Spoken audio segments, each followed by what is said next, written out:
नमस्कार, स्वागत है आपका एनबी न्यूज नेशनल में और मैं हूं आपके साथ रुचिका रावत और आप देख रहे हैं अपनों उत्तराखंड। केंद्र सरकार ने उत्तराखंड को एसडीआरएफ के तहत वित्तीय वर्ष यानी कि 2025 से 26 के लिए 455 करोड़ 60 लाख रुपए की धनराशि जारी की। आपको बता दें, धनराशि 15वें वित्त आयोग की सिफारिशों के आधार पर अग्रिम रूप से दी गई। मुख्यमंत्री पुष्कर सिंह धामी ने इस सहयोग के लिए प्रधानमंत्री नरेंद्र मोदी और गृह मंत्री अमित शाह का आभार भी व्यक्त किया। उन्होंने कहा है कि इस राशि का उपयोग राज्य में आपदा राहत कार्यों में किया जाएगा। मुख्यमंत्री ने कहा है कि मुश्किल समय में उत्तराखंड को प्रधानमंत्री मोदी का हमेशा साथ मिला है, जिसके लिए राज्य की जनता उनकी आभारी है।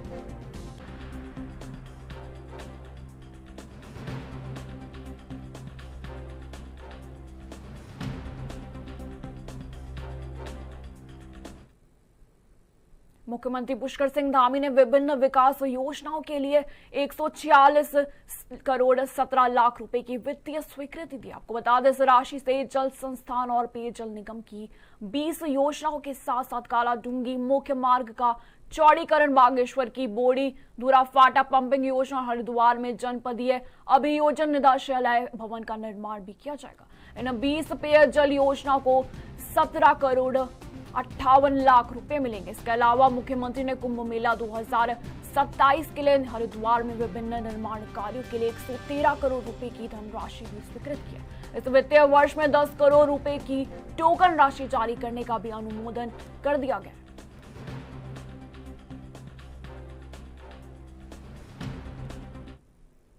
वहीं सीएम धामी ने शुक्रवार को नई दिल्ली में केंद्रीय नागरिक उड्डयन मंत्री किंजरापू राममोहन नायडू से भेंट कर राज्य में विमानन क्षेत्र के विकास, हवाई संपर्क में सुधार एवं पर्यटन को नई गति देने से संबंधित विभिन्न विषयों पर विस्तृत चर्चा की। मुख्यमंत्री ने राज्य को विमानन क्षेत्र में मिले सहयोग के लिए केंद्रीय नागरिक उड्डयन मंत्री को प्रदेशवासियों की ओर से आभार भी व्यक्त किया। उन्होंने विशेष रूप से प्रदेश के हवाई अड्डों पर स्थानीय उत्पादों को बढ़ावा देने हेतु umbrella brand house of Himalayas के अंतर्गत कियोस्क को स्थापित किए जाने की पहल की प्रशंसा करते हुए कहा कि इससे राज्य में स्थानीय उत्पादों को राष्ट्रीय एवं अंतर्राष्ट्रीय मंच पर पहचान मिली।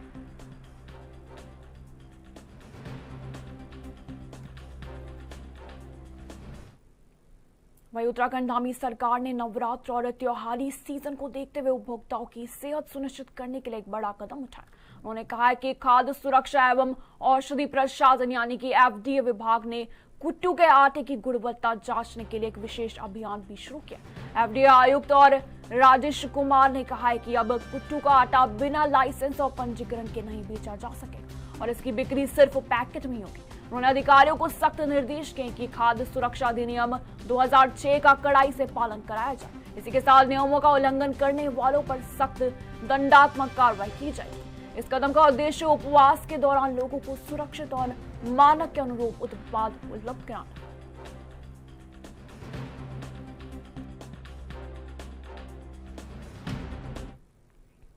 प्रदेश में लगातार बिगड़ती कानून व्यवस्था और हाल के पंचायत चुनाव के दौरान नैनीताल में हुई अपहरण और फायरिंग जैसी घटनाओं के विरोध में कांग्रेस ने आज हल्द्वानी में जोरदार धरना प्रदर्शन किया। आपको बता दें, विधायक सुमित हृदय के नेतृत्व में बड़ी संख्या में कांग्रेस कार्यकर्ता, प्रदेश अध्यक्ष करण महारा, नेता प्रतिपक्ष भुवन कापड़े और कई विधायक बुधवार को पहुंचे। धरने के दौरान कांग्रेसियों ने प्रदेश सरकार और पुलिस प्रशासन पर जमकर सवाल खड़े किए और नारेबाजी भी की। वक्ताओं ने कहा कि नैनीताल सहित पूरे प्रदेश में कानून व्यवस्था पूरी तरह से फेल हो चुकी है। दिन दहाड़े अपहरण और हत्याएं हो रही, महिला अपराध लगातार बढ़ रहा है और पुलिस भाजपा के इशारों पर काम करे। प्रदेश अध्यक्ष करण महारा ने कहा कि उत्तराखंड में अपराध दर लगातार बढ़ रहे हैं। महिला अपराध में प्रदेश नंबर 1 पे और पंचायत चुनाव में भाजपा समर्थित लोगों द्वारा अपराध किए गए, लेकिन पुलिस ने कोई कार्रवाई नहीं की। देखिए हमारे संवाददाता की एक खास रिपोर्ट।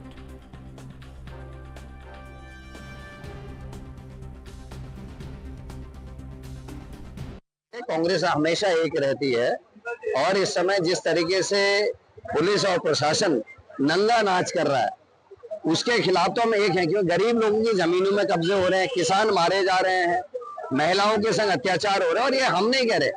अभी आपने एक रिपोर्ट देखी होगी महिला आयोग के संगठन की, उसमें क्या आया है। उसके अलावा एनसीआरबी की रिपोर्ट जो केंद्र सरकार का उपक्रम है, उसने तो पहले कह दिया कि 9 हिमालय राज्यों में उत्तराखंड महिला अपराध में पहले स्थान पर खड़ा है। आप देख लीजिए, 2 मंडल अध्यक्ष जमानत में बाहर हैं, इनके दूरसंघ के चेयरमैन जमानत में बाहर हैं। संतरेसा में 14 साल की लड़की का बलात्कार और हत्या भी ओबीसी सेल का सदस्य मुख्य आरोपी है बीजेपी का। अंकिता भंडारी के केस में वीआईपी का भी पता नहीं पुलकेदारिया इनके मंत्री का लड़का।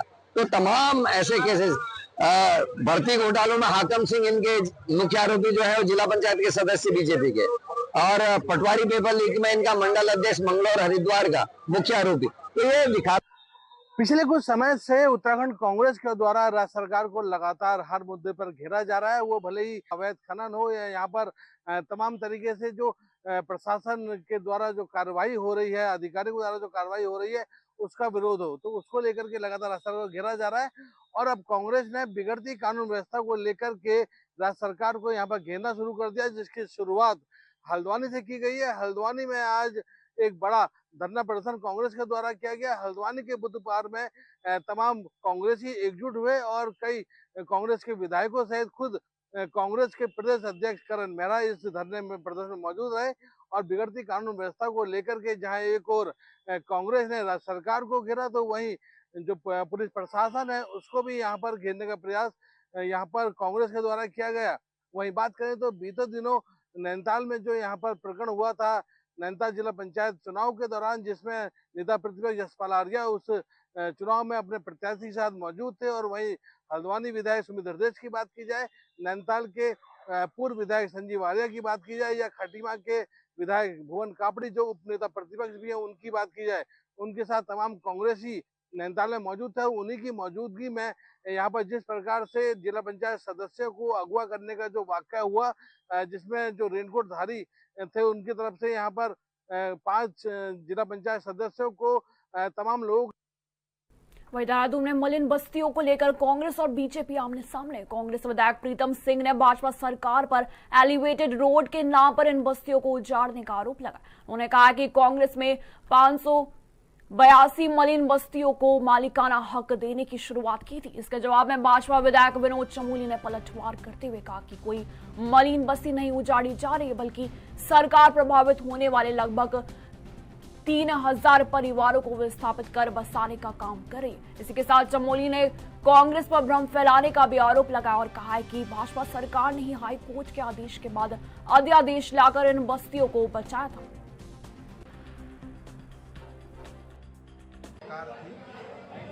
हमारी सरकार के समय एक कमेटी का गठन किया गया था और उसमें 582 मलिन बस्तियों को चिन्हित किया गया था और उन मलिन बस्तियों को मालिकाना हक देने की शुरुआत भी हमारी सरकार ने प्रारंभ किया।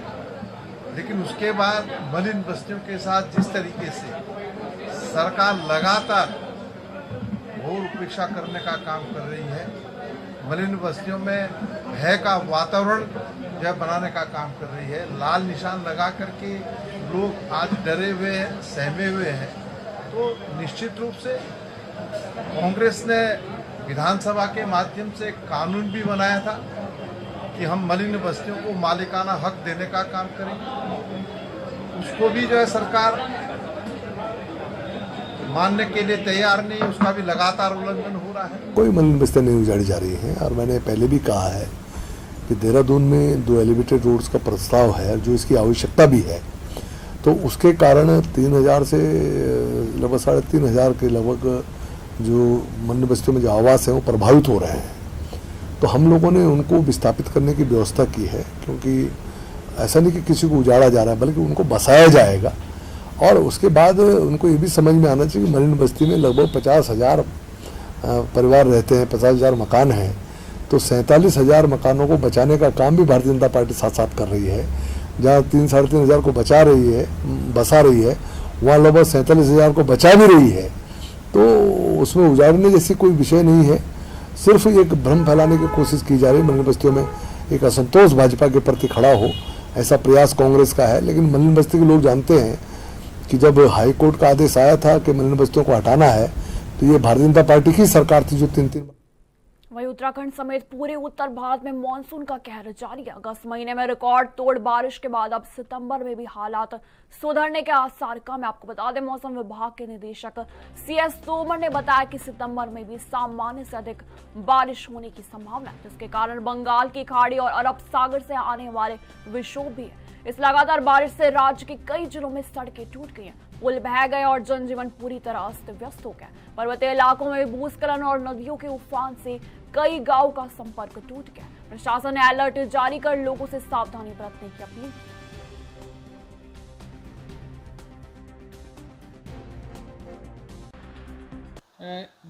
इस समय इस सीज़न में जो है अगस्त जो महीना था, इसमें हमको जो बे ऑफ बंगाल से और अरबियन सी से दोनों साइड से हमको मॉइस्चर लॉर्डिंग विंड जो है मॉइस्चर के साथ जो हवाएं आती है, साउथ ईस्टर्ली विंड्स और या साउथ वेस्टर्ली विंड्स अरबियन सी से आती हैं, उनका इंटरेक्शन मिला है यहाँ पे। और उसके साथ साथ वेस्टर्ली में जो ट्रफ आता है उनके इंटरेक्शन से हमको उस सीज़न में ज़्यादा एक्टिविटी मिली है। तो ये वेस्टर्ली में ट्रफ हमको फ्रीक्वेंट क्योंकि थोड़ा ज़्यादा मिला है, तो उसकी वजह से इंटरेक्शन भी ज़्यादा हुई है, उसकी वजह से ये ज़्यादा एक्टिविटी ऐसा अभी तक हमको जो एनालिसिस में लगा है वो ऐसा है। तो क्या सितंबर में भी इस तरह की चीज़ें देखने को मिलेंगी? सितंबर में अभी अनुमान सामान्य से हमारे ज़्यादा ही है, सामान्य से 109% जो है 109% हमारा जो फोरकास्ट है। तो हम अभी तक जो अभी हमारा चल रहा है, अभी 10 दिन हो गए, 10 दिन का जो अभी भी फोरकास्ट की है वो भी हमारे अनुमान जो सामान्य से ज़्यादा बारिश रिकॉर्ड हुआ है। तो ऐसा लग रहा है कि इस सीज़न में भी अभी इस मंथ में भी सितंबर में भी थोड़ा हमको ज़्यादा बारिश। वक्त हो चुका है छोटे से ब्रेक का, फौरन लौटते हैं।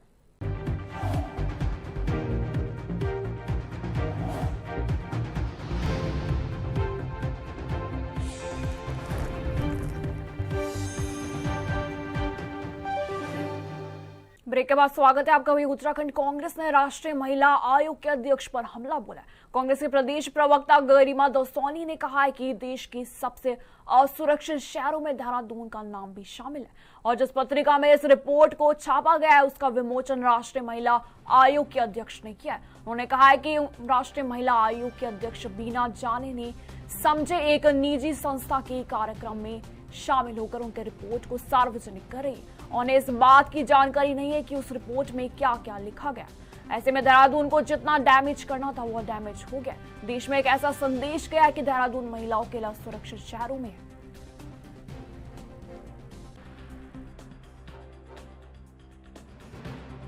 नहीं, यही होता है। जब आप पर कोई दाग लगता है तो आप उस दाग को मिटाने के लिए भरसक प्रयास करते हैं, लेकिन कितना ही आप साबुन रगड़ लीजिए दाग तो फिर भी दाग ही होता है। जिस तरह से कांच टूटने के बाद आप कितना ही जोड़ लें उसमें दरार जरूर रहती है, उसी प्रकार से ये रिपोर्ट है।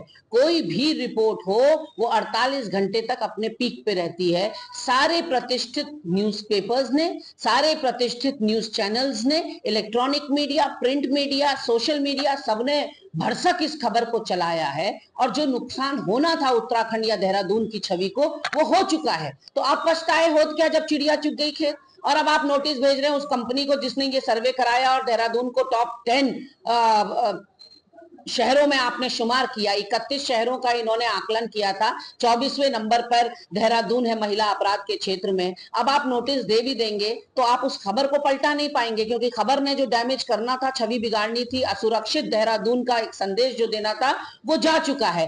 और अगर आपको नोटिस भेजना ही है तो राष्ट्रीय महिला आयोग की अध्यक्षा को भेजिए, जिनके द्वारा, जिनके कर कमलों से इस रिपोर्ट का विमोचन हुआ। राज्य आपातकालीन परिचालन केंद्र में राष्ट्रीय आपदा प्रबंधन प्राधिकरण यानी कि NDMA के सदस्य एवं विभागाध्यक्ष राजेंद्र सिंह की अध्यक्षता में बैठक की गई। हाल ही में राज्य में हुई प्राकृतिक आपदाओं से हुए नुकसान का विस्तृत मूल्यांकन किया गया तथा राहत एवं बचाव कार्यों की प्रगति की समीक्षा भी की गई। आपको बता दें, बैठक में वर्तमान में चल रहे राहत कार्यों की गति को और अधिक तेज करने के निर्देश दिए। प्रभावित क्षेत्रों में राहत सामग्री की निर्बाध आपूर्ति, चिकित्सा सेवाओं की उपलब्धता तथा अस्थायी पुनर्निवास शिविरों की व्यवस्था को प्राथमिकता देने के भी निर्देश दिए गए। बैठक में राज्य आपदा प्रबंधन प्राधिकरण, स्वास्थ्य विभाग, राजस्व विभाग, पुलिस, फायर सर्विस और नगर निगम के वरिष्ठ अधिकारी उपस्थित रहे।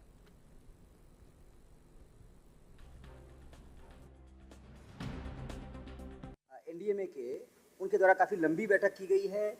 जो हमारे लॉस हुए हैं उसको पूरा हमने जस्टिफाई किया उनके सामने, और उनके द्वारा ये कहा गया है कि बहुत जल्दी पीजीएनए की team post disaster need assessment जो होता है उसके लिए टीम गठित की जा रही है।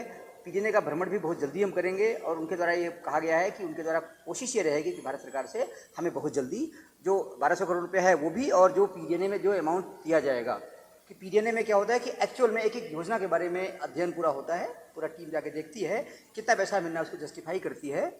तो पीजीएनए की रिपोर्ट के आधार पर जो पैसा माननीय प्रधानमंत्री जी ने कहा है कि ये 1200 करोड़ रुपया तो आपको तात्कालिक राहत के रूप में दी जा रही है, फिर अगर आवश्यकता होगी तो उन्होंने माननीय मुख्यमंत्री जी को आश्वस्त किया है कि आप जो डिमांड करेंगे जो औचित्यपूर्ण है वो भी दिया जाएगा आपको। वहीं उत्तराखंड में दैवीय आपदा के बाद जहां एक और पूरी उत्तराखंड में अलग अलग जगह आपदा जैसी स्थिति पैदा हुई, वहीं थराली की बात करें तो वहां बहुत ज्यादा जनहानि हुई है। साथ ही थराली में भी आपदा से नुकसान हुआ है। इन आपदाओं में काफी जान माल की हानि हुई है। साथ ही पहाड़ी क्षेत्र में कई जगह भूस्खलन जैसी स्थिति पैदा हुई, जिसको देखते हुए प्रधानमंत्री नरेंद्र मोदी ने भी उत्तराखंड को 1200 करोड़ का राहत पैकेज दिया। आपको बता दें, भाजपा मीडिया प्रभारी मनवीर चौहान का कहना है कि प्रधानमंत्री नरेंद्र मोदी के दिलों में बसता है उत्तराखंड, और देवभूमि में कुछ भी होता है तो तत्काल प्रधानमंत्री उत्तराखंड का दौरा करते हैं। प्रधानमंत्री के इस दौरे को ऐतिहासिक बताते हुए चौहान ने कहा कि प्रधानमंत्री के आदेश के बाद तत्कालिक धनराशि 1200 करोड़ उत्तराखंड आपदा पीड़ित के लिए दी गई, और जो एक खुशी की बात है। और प्रधानमंत्री ने देश के मुख्यमंत्री सीएम धामी को भी आश्वासन दिया है कि केंद्र सरकार संभव मदद उत्तराखंड की जनता के लिए करेगी।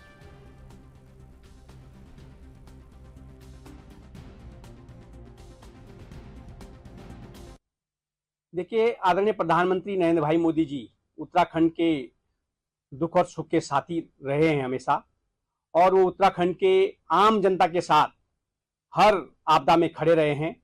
और उनके द्वारा जो आपदा के तहत तत्कालिक सहायता जारी की गई है 1200 करोड़ रुपए की, निश्चित रूप से ये उत्तराखंड राज्य के प्रति उनकी संवेदनशीलता को दर्शाता है, उनके प्रेम को दर्शाता है। और ये राशि तात्कालिक राशि है। आदरणीय प्रधानमंत्री ने स्वयं कहा है कि राशि तत्काल राहत देने के लिए है, और विस्तार से जो केंद्रीय टीम आई है वो आपदा का विस्तार से रिपोर्ट तैयार करके, और अन्य जो क्षति हुई है, चाहे सार्वजनिक संपत्ति की क्षति हो चाहे निजी संपत्ति की क्षति हुई हो, उसका विस्तृत रिपोर्ट तैयार करके केंद्र सरकार को वो कमेटी भेजने वाली है। और उसके बाद प्रदेश को अन्य राहत राशि जारी करने के लिए भी आदरणीय प्रधानमंत्री ने कहा है। तो निश्चित रूप से आदरणीय प्रधानमंत्री जी और भारतीय जनता पार्टी की केंद्र की सरकार हमेशा उत्तराखंड वासियों के साथ खड़ी रही है और आगे भी खड़ी रहने वाली है। वक्त हो गया छोटे से ब्रेक का, फौरन लौटते हैं।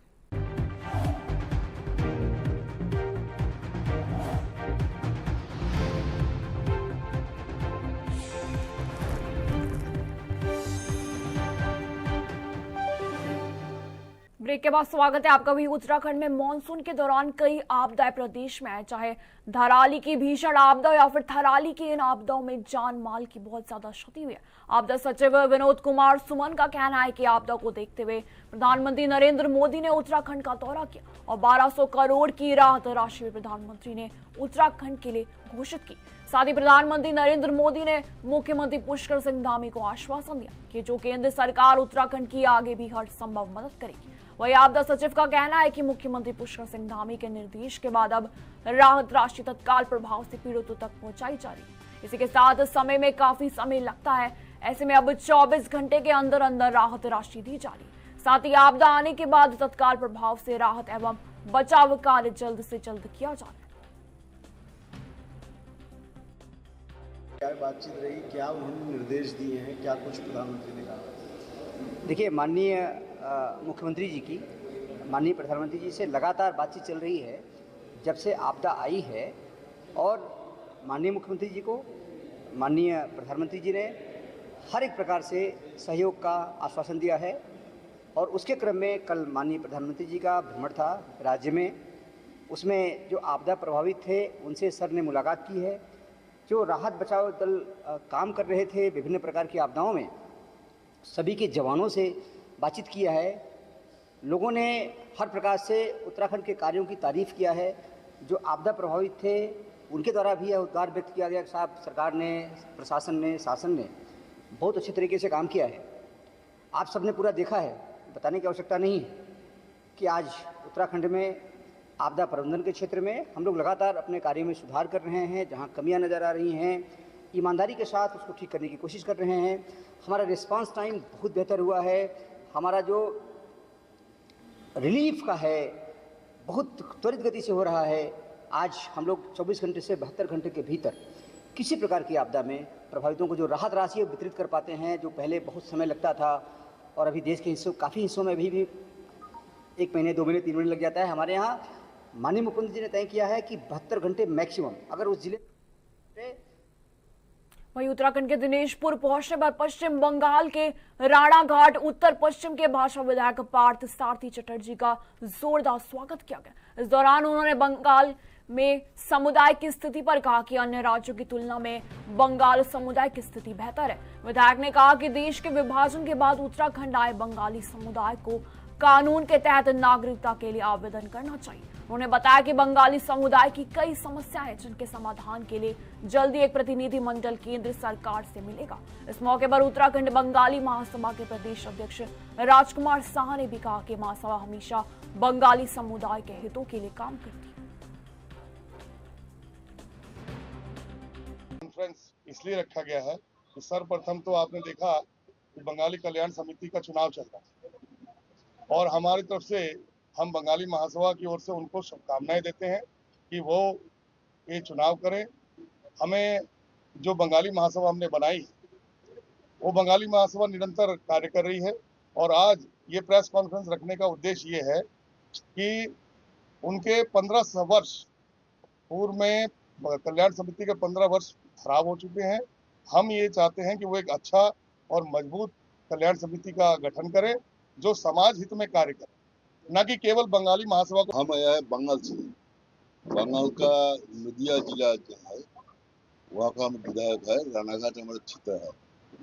तो यहाँ आया है, यहाँ का जो प्रवासी बंगाली रहता है उनके साथ संपर्क अभियान में आया है, क्योंकि एक देश श्रेष्ठ भारत ये जो कार्यक्रम चल रहा है सारा देश में, इस कार्यक्रम के बारे में हम आया है यहाँ से संपर्क बनाने के लिए। अभी तो कल आया है, आज मिला है, आज तो अनुष्ठान में यहाँ दिए थे, बहुत अच्छा लगा। गणेश बल्लभ पंत का जयंती चल रहा है, वहाँ दिए थे, वहाँ भी हम बोले हैं कि यहाँ क्यों हम। फिलहाल मेरे साथ इस बुलेटिन में इतना ही। धीरज जाने की इजाजत, नमस्कार।